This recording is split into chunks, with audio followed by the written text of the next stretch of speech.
কি গো মা, কি করছো? হ্যাঁ বন্ধুরা, এই দেখো কি করছি। আমি এখন বাজার থেকে মাছ আনলো, সব এখন কদিন চলবে, বাইরেও খাবো ঘরেও খাবো।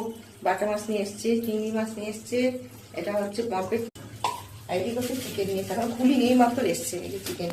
হ্যাঁ, এমন করে বাঁধে চিকেনটা দেখো, এতে ওদেরও আছে আমাদেরও আছে। হাট দোয়ানি আমার কুকুর আছে বলেছি না, আমার অনেক খাবার লোক আছে। এই যে হাড় আর মাংস মিশিয়ে কুকুরদের দিই সিদ্ধ করে। এই যে এটা এগুলো নিয়ে আসে, আর ওদের জন্য হচ্ছে এই যে আর মাছ আর মাংস একসঙ্গে মিশিয়ে সিদ্ধ করবো। এই যে মাংস আছে, সকালে দিয়ে সিদ্ধ করে একটা মাছ দিয়ে দিলাম। বিয়াগুলো না খাচ্ছি না সব, জানো তো, ওদের মনে ঠান্ডা গরমে কিছু ব্যাপার প্রবলেম হয়েছে, তো ওই জন্য অল্প করে সিদ্ধ করছি। একটু মাছ নিয়ে এলাম, তো মাছটা খুব ভালো খায় ওরা। তো এই হচ্ছে আর এই দুপুরের বাজার। আজকে বলো না, বলো মানে আগামী 2-3 দিনের জন্য। না, আজকে বাজার করে আসা হলো সেটা বলছি, আজকে নিয়ে আসছি। হ্যাঁ, এই এখন চলবে পুজো অব্দি। পুজো শুঁড়গুলো কাটিয়ে এনেছি চিংড়ি মাছের, মা দেখো ভালো হয়েছে। ওর মাথাগুলো ফ্রিজে রাখা আছে, আবার নিয়ে আসলো, কমে পেয়েছে। পমফ্রেট মাছ রইলো, পমফ্রেট আর ফ্রিজে কত রাখবো বলো তো।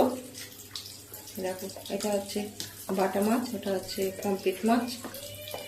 বাটা মাছটা আমার বাচ্চাগুলো খেতে খুব ভালোবাসে, ওই বিড়াল বাচ্চাগুলো আর কি। মাছটা ওদের জন্য আনা হয়েছে, বাটা খেতে খুব ভালোবাসে ওরা, বাটা ইলিশ এগুলো খেতে খুব ভালোবাসে ওরা। ইলিশ কে বাসে না মা। এইবার ফ্রিজে রাখতে হবে। এইবার মাংস রাখতে হবে, মানে অনেক কাজ এখন বন্ধুরা।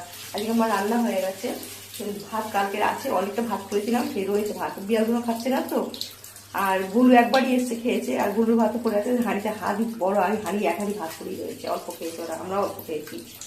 আর ওই দিন আজকে করে সব রকম সবজি দিয়ে, মূল্য বেগুন আমি যে একটা বড়ি দিয়ে তরকারি করেছি, ইলিশ মাছ দিয়ে, ওল দিয়ে, আলু দিয়ে, সর্ষে পাতা দিয়ে ঝোল করেছি, ধনে পাতা দিয়ে। আর চাটনি করবো, চিন্তা করি সময় হলে করবো, না হলে না করবো। এই আজকে মেনু, বেশি কিছু নেই। আর উপরে দিদি খিচুড়ি দিয়ে গেছে, আলু ভাজা দিয়ে খিচুড়ি করেছে। এই হচ্ছে আজকে মেনু বন্ধুরা। তো শুভ দুপুর, সবাই ভালো করে কাটাও। শান্ত আছে, কি কেনাকাটা করলে একটু দেখিও। আমি এবার বেশি কিছু কিনিনি, দেখো তোমাদের, তাও সেটা হবে কিনা আমার অসুবিধা। আমি কালো রঙের করতে দিয়েছি, একজন বলছে কালো রঙ না দিতে, তো দেখি কি হয়। মেয়ে যাবে এখন আনতে, অর্ডার দেওয়া আছে। ঠিক আছে বন্ধু, তোমরা কি কি খেয়েছে দেখিও, আমার মনে দেখাবো। বাই।